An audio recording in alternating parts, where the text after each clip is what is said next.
स्वागत। आज हम एक ऐसी राह पर चलने वाले हैं जो जानी पहचानी सी लगती है, पर जिसकी गहराई, जिसके मायने अक्सर अनदेखे रह जाते हैं। हाँ बिल्कुल, हम बात कर रहे हैं अघोरेश्वर बाबा कीनाराम की। और उनके दिखाए उस मार्ग की जो भय से परे का मार्ग है। देखिए, हमारे पास जो जानकारी है वो उनके जीवन, उनके खोज, उनके दर्शन और हाँ, उनके कार्यों पर आधारित कई स्रोतों से ली गई है। और आज इस चर्चा का मकसद सिर्फ कुछ तथ्य दोहराना नहीं है ना? नहीं, बिल्कुल नहीं। मकसद है बाबा कीनाराम के जीवन और उस अघोर पथ के असली सार को पकड़ना। ये समझना कि अघोर का वो मतलब क्या है जो वो भस्म, श्मशान, भय वाली। जी, उनसे बिल्कुल अलग है, कई ज्यादा गहरा और शायद जीवन को बदलने वाला भी। सही कहा। कभी ये ख्याल आता है कि डर, पाप, घृणा, यहाँ तक कि मृत्यु, ये जो सीमाएं हमने बना रखी हैं, क्या इनके पार भी कोई अवस्था हो सकती है? एक ऐसी अवस्था जहाँ सिर्फ शिव हो, सिर्फ शांति, सिर्फ एकात्मता। हाँ, बाबा कीनाराम उसी अवस्था की बात कर रहे थे जिसे उन्होंने अघोर कहा। बिल्कुल। तो चलिए आज इसी रहस्य को थोड़ा और करीब से जानने की कोशिश करते हैं। जरूर। तो ये कहानी हमें ले चलती है सन 1601 में उत्तर प्रदेश का चंदौली जिला और वहाँ का एक छोटा सा गांव रामगढ़। हाँ, वहाँ एक बालक ने जन्म लिया, नाम रखा गया कीनाराम। लेकिन जैसा अक्सर होता है महापुरुषों के साथ, उनका जन्म भी साधारण नहीं था। है ना? हाँ, ये बात वाकई में बहुत अनोखी है और ये उनके असाधारण भविष्य का शायद एक संकेत भी देती है। अच्छा। सूत्र बताते हैं कि जन्म के बाद वो बालक पूरे 6 दिनों तक एकदम चुप। 6 दिन? हाँ, न रोया, न हंसा, न कोई आवाज, बिल्कुल शांत। अब घर वाले तो जाहिर है चिंतित हो गए होंगे। स्वाभाविक है कि बालक स्वस्थ भी है या नहीं।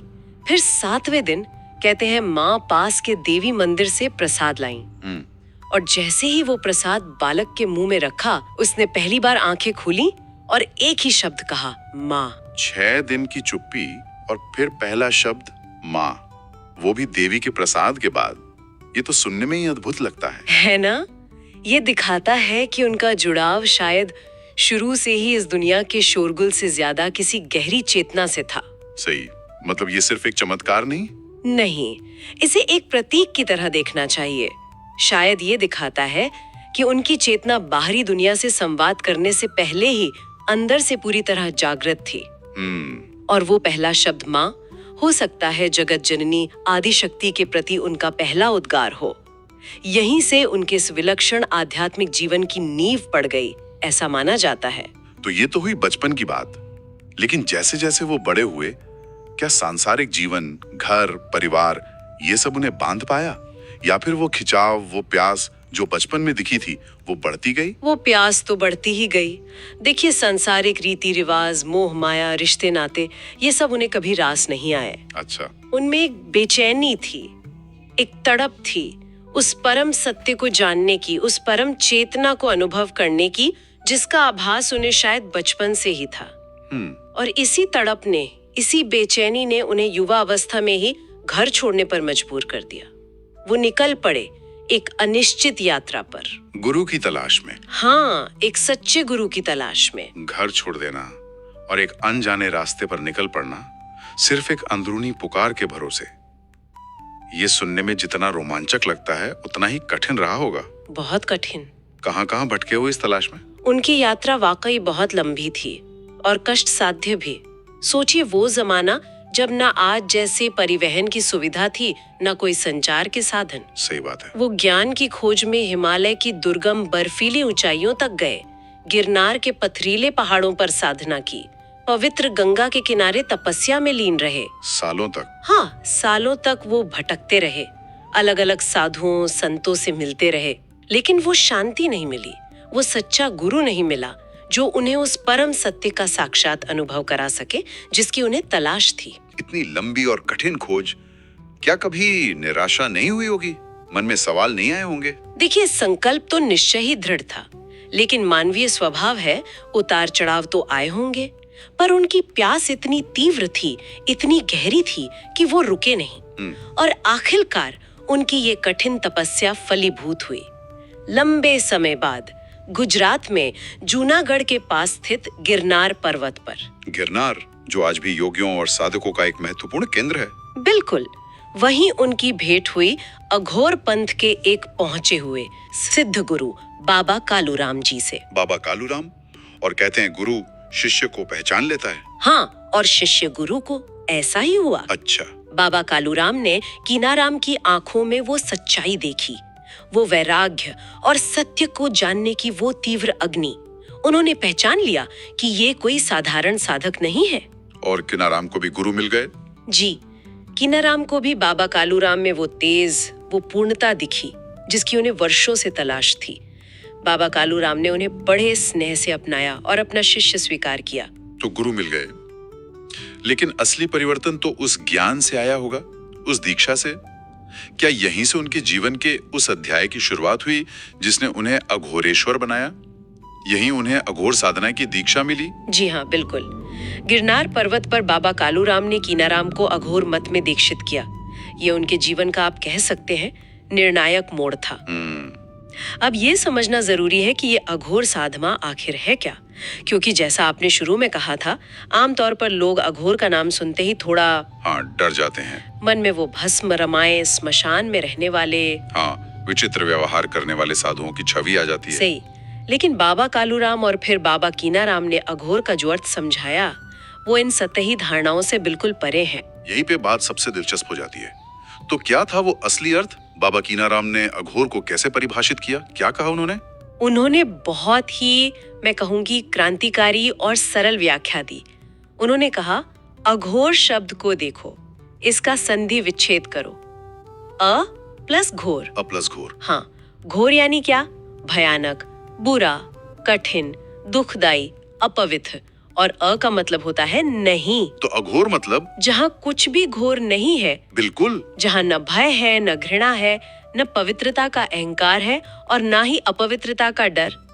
ये मन की एक अवस्था है, एक दृष्टि है। यहाँ कुछ भी घोर नहीं है, ये तो पूरी सोच को ही पलट देता है। इसका मतलब दुनिया में जिसे हम अच्छा बुरा, पवित्र अपवित्र, सुख दुख कहते हैं, वो सब हमारी अपनी बनाई हुई सीमाएं हैं। हाँ।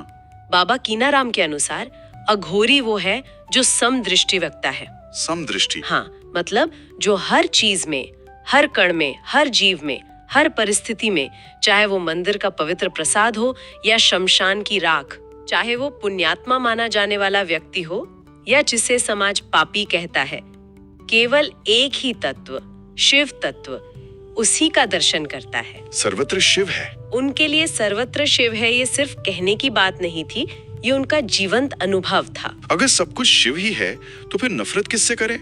डर किससे लगे? किसे अपवित्र माने? ये सोच उस जमाने में कितनी क्रांतिकारी रही होगी, जहां जाति पाति, छुआछूत, पवित्र अपवित्र का इतना बोलबाला था। ये सिर्फ क्रांतिकारी नहीं थी, बल्कि ये सामाजिक और धार्मिक मान्यताओं की जड़ों पर प्रहार करने वाली सोच थी। हाँ। आप कल्पना कीजिए एक ऐसा समाज जहां जरा सी बात पर धर्म भ्रष्ट हो जाता था, वहां कोई कह रहा है कि कुछ भी अपवित्र नहीं है क्योंकि सब शिव का ही रूप है। ये तो सीधे सीधे द्वैत की सोच को चुनौती थी। बिल्कुल, द्वैत यानी चीजों को अलग अलग देखना, मैं और तुम, अच्छा और बुरा, पवित्र और अपवित्र। और बाबा कीनाराम स्थापित करे थे अद्वैत को, यानी सब में एक ही परम सत्य, शिव को देखना। हाँ, ये अद्वैत वेदांत का चरम व्यवहारिक रूप था, ऐसा कह सकते हैं। तो ये जो ज्ञान उन्हें मिला, ये जो दृष्टि उन्हें प्राप्त हुई, क्या वो इसे लेकर सिर्फ अपनी साधना में लीन रहे, या इस अनुभव को लेकर वो वापस समाज में आए? नहीं, गुरु का आदेश पाकर और आत्मज्ञान में प्रतिष्ठित होकर बाबा कीनाराम वापस समाज में लौटे। अच्छा। और उन्होंने अपने कार्य क्षेत्र के लिए चुना भारत की आध्यात्मिक राजधानी काशी, यानी वाराणसी। काशी, शिव की नगरी। वैसे भी अघोर परंपरा से इसका गहरा नाता रहा है। जी हाँ, बिल्कुल। तो काशी में उन्होंने क्या किया? कहाँ अपना केंद्र बनाया? उन्होंने वाराणसी में गंगा तट के पास ही एक स्थान पर अपना धूनी रमाई और वहीं आश्रम स्थापित किया, जो आज बाबा कीनाराम स्थल क्रीम कुंड के नाम से प्रसिद्ध है। क्रीम कुंड? हाँ, क्रीम कुंड नाम शायद कर्म कुंड का अपभ्रंश हो, मतलब जहाँ कर्मों का क्षय होता है। ये स्थान आज भी अघोर परंपरा का एक अत्यंत जागृत और महत्वपूर्ण केंद्र माना जाता है। आज भी? हाँ, आज भी दुनिया भर से साधक और श्रद्धालु यहाँ आते हैं। क्रीम कुंड, वहाँ लोग उनके पास क्यों आते थे? क्या सिर्फ आध्यात्मिक ज्ञान के लिए या और भी वजहें थी? लोग हर तरह की समस्या लेकर उनके पास आते थे। शारीरिक कष्ट, मानसिक वेदना, पारिवारिक दुख और सबसे ज्यादा भय। भय, डर। हाँ, लोग जानते थे कि बाबा कीनाराम पहुंचे हुए सिद्ध हैं।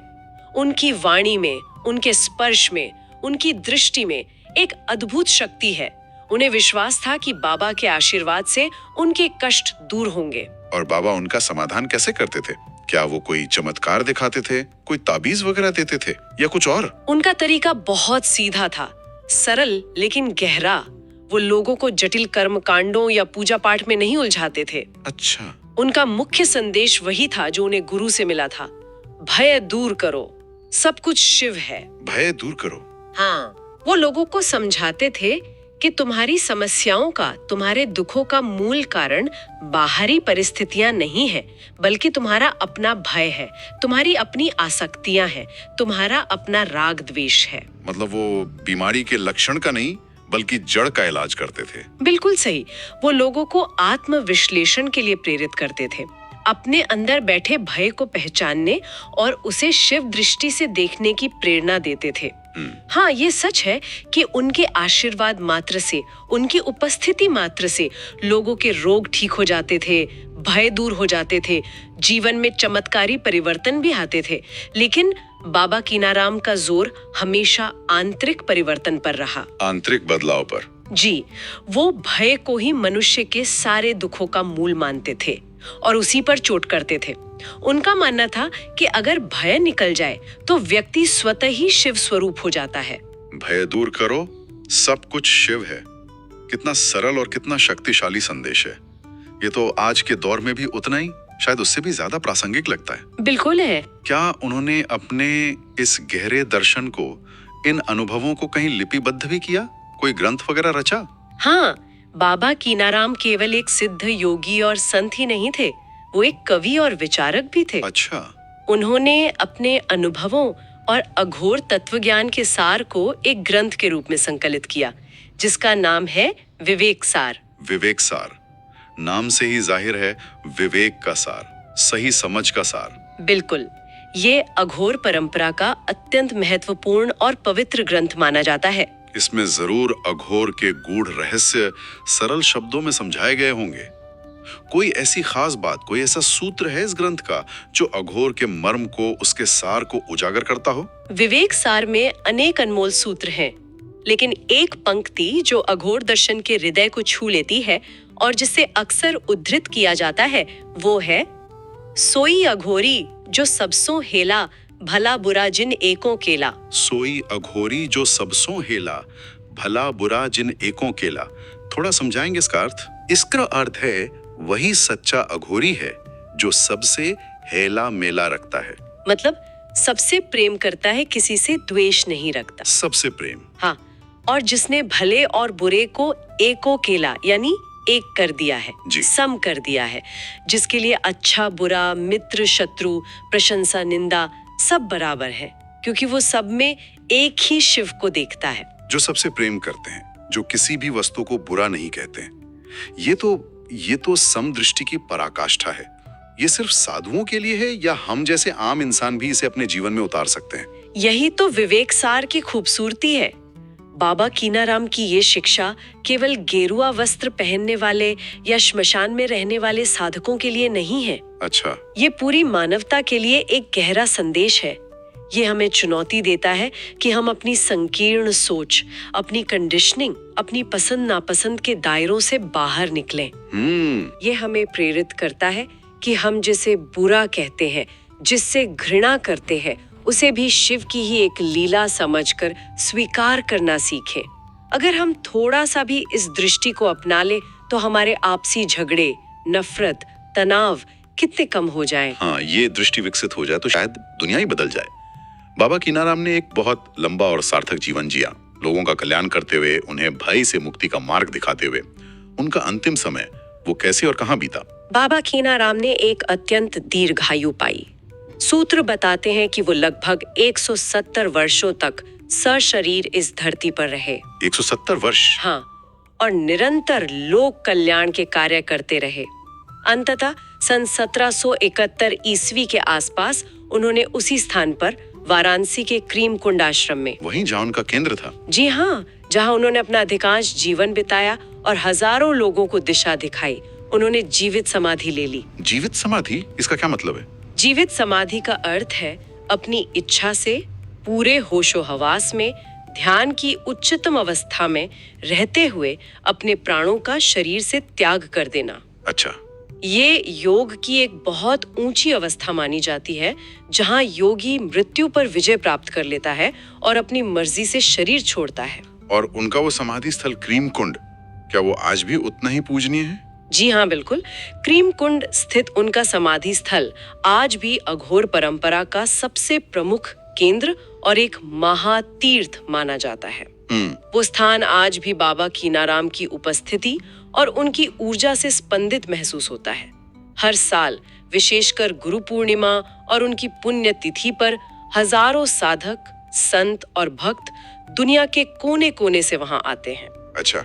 वे न केवल समाधि पर श्रद्धा सुमन अर्पित करते हैं, बल्कि उस स्थान की दिव्यता, उसकी शांति और बाबा द्वारा प्रतिपादित अघोर ज्ञान की गहराई का अनुभव भी करते हैं। ये उनकी शिक्षाओं की शाश्वत प्रासंगिकता का प्रमाण है। बिल्कुल, और उनके आज भी लाखों लोगों पर पड़ने वाले प्रभाव का जीवंत प्रमाण है। तो आज की इस पूरी बातचीत को अगर समेटना हो तो बाबा कीनाराम के अघोर मार्ग का सार क्या निकलता है? ये हमें भय, भस्म और स्मशान की उन छवियों से परे क्या सिखाता है? सार यही है कि बाबा कीनाराम का दिखाया अघोर मार्ग वास्तव में भय और द्वेष से मुक्ति का मार्ग है। मुक्ति का मार्ग। हाँ, ये एकात्मता का, शिव दृष्टि का मार्ग है। ये हमें सिखाता है कि इस सृष्टि में कुछ भी वास्तव में घोर यानी भयानक या त्याज्य या अपवित्र नहीं है, अगर हम उसे देखने की सही दृष्टि विकसित कर लें। कौन सी दृष्टि? वो दृष्टि जो हर चीज में शिव तत्व की ही अभिव्यक्ति देखती है। सब कुछ पवित्र है क्योंकि सब कुछ शिवमय है। घृणा, भय, द्वेष, ये सब हमारी अपनी अज्ञानता की उपज है, हमारी अपनी सीमित और द्वैत बुद्धि की उपज। और अगर कोई व्यक्ति इस शिव दृष्टि को, इस अघोर दृष्टि को अपने जीवन में उतारने की कोशिश करे तो उसके जीवन पर इसका क्या प्रभाव पड़ सकता है? प्रभाव तो चमत्कारी हो सकता है। अगर कोई इस दृष्टि से जीना सीख ले तो उसका हर पल अघोर यानी शांत और अभय हो जाएगा। हर पल? हाँ, उसे दुनिया में कोई दुश्मन नजर नहीं आएगा। हर जीव ईश्वर का रूप लगने लगेगा। हर परिस्थिति, चाहे वो सुखद हो या दुखद, स्वीकार्य हो जाएगी क्योंकि वो उसे भी शिव की ही लीला समझेगा। जीवन बोझ नहीं रहेगा फिर? नहीं, जीवन एक उत्सव बन जाएगा। पूजा पाठ या कर्म कांड बाहरी चीजें रह जाएंगी, उसका पूरा जीवन ही पूजा बन जाएगा। और मोक्ष वो कोई मरने के बाद मिलने वाली चीज नहीं, बल्कि इसी क्षण की, वर्तमान की जीवंत अनुभूति बन जाएगा। ये एक अत्यंत क्रांतिकारी, जीवन को रूपांतरित कर देने वाला दृष्टिकोण है। बाबा कीनाराम की कहानी और उनका ये अघोर दर्शन वाकई हमें अपनी बनी बनाई धारणाओं पर, अपने डरों पर, अपनी नफरतों पर गहराई से सोचने को मजबूर करता है। बिल्कुल, ये हमें याद दिलाता है कि अध्यात्म सिर्फ किसी खास वेशभूषा या कर्मकांड का नाम नहीं है। ये जीवन को देखने का एक नजरिया है, एक दृष्टि है।